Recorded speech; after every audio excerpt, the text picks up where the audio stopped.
Sector focus में रक्षा मंत्री राजनाथ सिंह ने डिफेंस प्रोक्योरमेंट मैनुअल 2025 को मंजूरी दे दी है। डिटेल्स के साथ कनिष्का जुड़ी है। बताएं कनिष्का।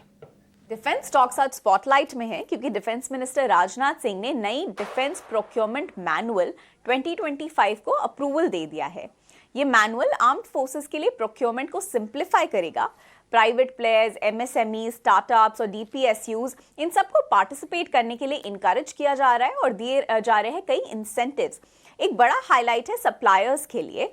अब डेवलपमेंट फेज में लिक्विडेटेड डैमेजेस यानी पेनल्टी चार्जेस नहीं लगेंगे। मतलब अगर आर&डी के दौरान प्रोजेक्ट डिले भी होता है तो कंपनीज पर फाइन नहीं लगेगा।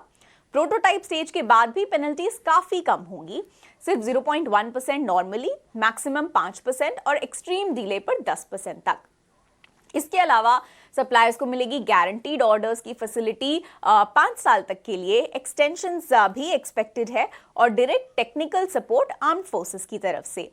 मैनुअल फील्ड लेवल अथॉरिटीज को एम्पावर करता है ये डीपीएम 2025 ताकि डिसीजंस फास्ट हो सके, government to government procurement streamline हो और एक्स्ट्रा अप्रूवल्स हटाकर कंपटीशन को बूस्ट मिले।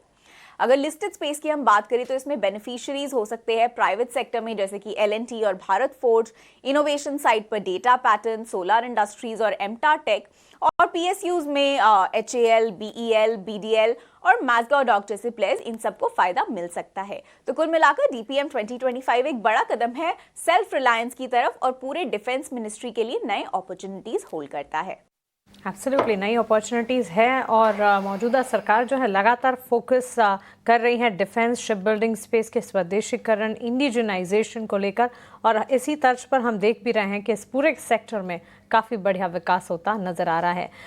नीलेश, एक टेक्निकल नज़रिया आपसे जानना चाहूँगी क्योंकि काफ़ी महंगे वैल्यूएशन हो चुके हैं।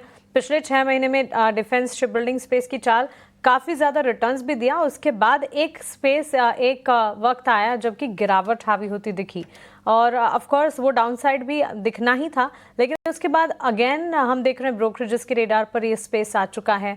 नए सारे डेवलपमेंट्स एंड न्यूज़ फ्लोज भी हैं। क्या टेक्निकली डिफेंस शिप बिल्डिंग में से कोई पर्टिकुलर स्टॉक आपके फोकस रेडार पर है? बिल्कुल मानसी, देखिए नो डाउट यहाँ पर ऑलरेडी हम एक काफी अच्छा खासा मोमेंटम पिछले कुछ महीनों पहले देख चुके थे। बट अगर आप मई महीने से अब तक का देखें तो एक time wise correction, price wise correction दोनों ही हमें देखने को मिला है अक्रॉस ऑल डिफेंस स्टॉक्स। अगर आप एचएल इस पर्टिकुलर स्टॉक की भी बात करें तो 5200 के आसपास के हाई बनाने के बाद काउंटर लगभग 4300 के आसपास का करेक्शन दिखा चुका था। तो इसी प्रकार का correction across all defence stocks हमें देखने को मिला। तो अब यहाँ से जो नेक्स्ट लेग ऑफ अपमूव हमें पिछले 2-3 दिनों में देखने को मिल रहा है, यहाँ पर ये जो पॉजिटिव मोमेंटम है थोड़ा कंटिन्यू होता हुआ नजर आ सकता है। तो कुछ चुनिंदा स्टॉक्स जो हमें पसंद आ रहे हैं, एचएल उनमें से एक है। 5,000 तक की अपसाइड यहाँ पर देखने को मिल सकती है। इसके अलावा मजगांव डॉक एक दूसरी प्रिफर्ड बेट हो सकती है। यहाँ पर 3,000 के पार निकलने के बाद 3100 से 3200 तक की अपसाइड देखने को मिल सकती है। 2800 के आसपास का सपोर्ट है।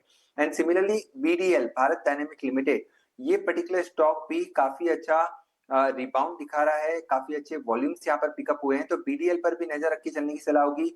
1650 से 1700 तक का पुल बैक यहाँ पर भी एक्सपेक्ट करके चल सकते हैं। 1565 का स्टॉप लॉस यहाँ पर रखना होगा।